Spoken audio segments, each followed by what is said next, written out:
Hi, my name's Michelle, and I am coming to you from my craft office. We'll call it a craft office because it's where I make my crafts that I sell, and I also use it as an office.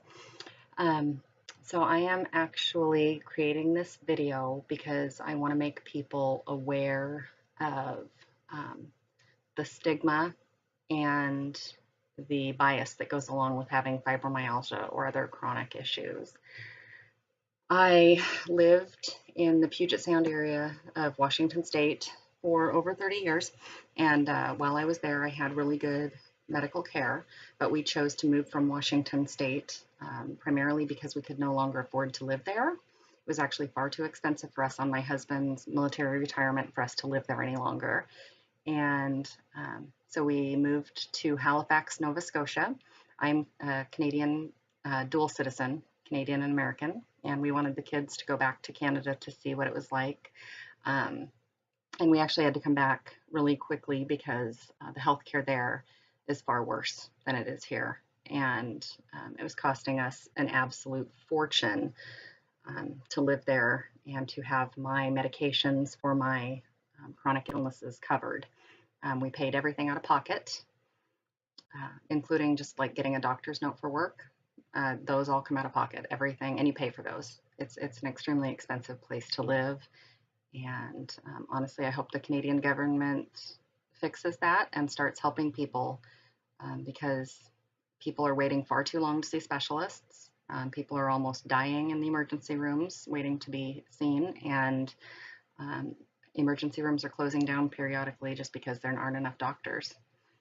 But getting back to the United States, we came back to the US. We decided to move to Maine, and we absolutely love it here. It's amazing. It's beautiful. The people are really, really nice. And the cost of living is much better than the Puget Sound. We adore it here. We really, really do. The only issue that we have um, is the medical care, and the lack of medical care is the best way to describe it.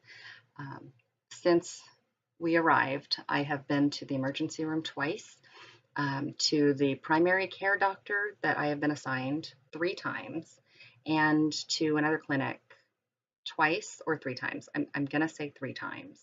I went to see them first to try to get help and medication for my fibromyalgia. I was helped once and given tramadol, which helps my fibromyalgia. Um, and I could never get a refill on that. I have been given muscle relaxers, which they help me sleep. That's it. They don't help with my pain. They are not a pain medication, but they definitely put me to sleep. And since we've been here, I've actually suffered another back injury in the same place as a previous back injury 12 years ago. Since the back injury 12 years ago, I have been in constant severe pain in my low back. And everyone seems to kind of brush it off like it's fine. They don't live with this pain, and they do not understand how much pain I'm in on a daily basis all the time. Every single second of my life is lived in pain. And um, as that's not counting the fibro pain that I have as well in my head, in my shoulders, in my arms, in my legs. I have pain everywhere at some point, but my back never stops hurting. It hurts right now. It's a dull ache. It'll hurt really severely when I actually stand up. It's going to hurt really bad. I mean, I have a lot of pain because I'm sitting on a hard chair. But I tore a disc and went to the emergency room. I have It's been 4 weeks. I have not gotten anything for pain.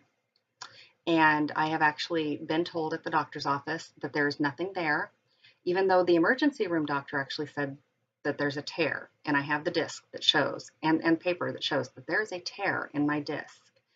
The primary care physician's assistant that was assigned to me says there is nothing wrong. And basically, this is in my head.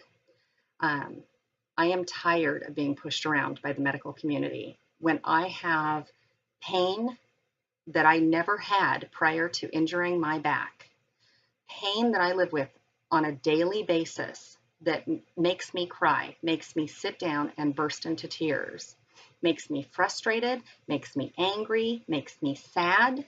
I am tired of being pushed around by the medical community and told that there is nothing wrong with me. The medical community needs to step up and start helping patients. And we as patients, we need to become a family, and we need to step up and help them understand what it is that we are going through.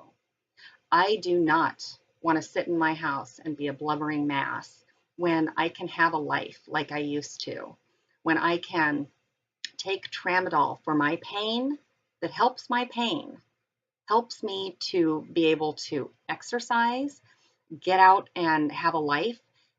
Just because someone takes an opiate for pain does not make them an addict. And how dare you compare me to someone on the street injecting themselves in the arm for a high when all I am doing is trying to manage my pain? How dare you compare me to that? I have a life that I would like to live. Living the way I am living right now is not a good life. It is not an acceptable way to live, and you would not want to do it if you were in my shoes.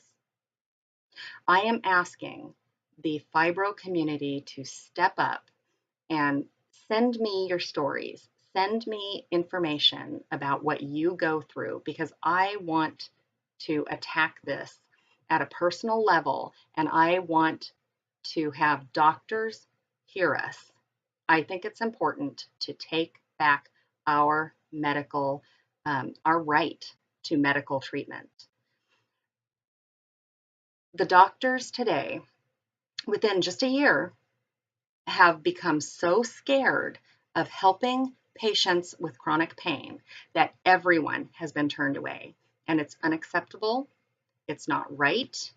And I'm not going to say why I believe that it happened. It starts with a T. I'm not going to go any further than that. But I think that we need to stand up as a community, as a family of people who are survivors. And we need to say, guess what? This needs to stop now. If you are willing to share your story, I would really like to hear about it. I'd like to know what it is that you've gone through. And you can find my information at the bottom of this video. Please share with me anything that you'd like. I am not asking you to be too specific if you don't want to be, but the more I know, hopefully the more change we can facilitate. All right. Thank you so much for listening. I really, I appreciate it. And I'll come back and make another video. Hopefully my craft area will be cleaned up. We're going to be working on this today. I'm getting my son to help me because I can't lift anything. So maybe the next time you see me in here, it'll be all organized, which will be awesome. So thanks for listening, guys. Bye.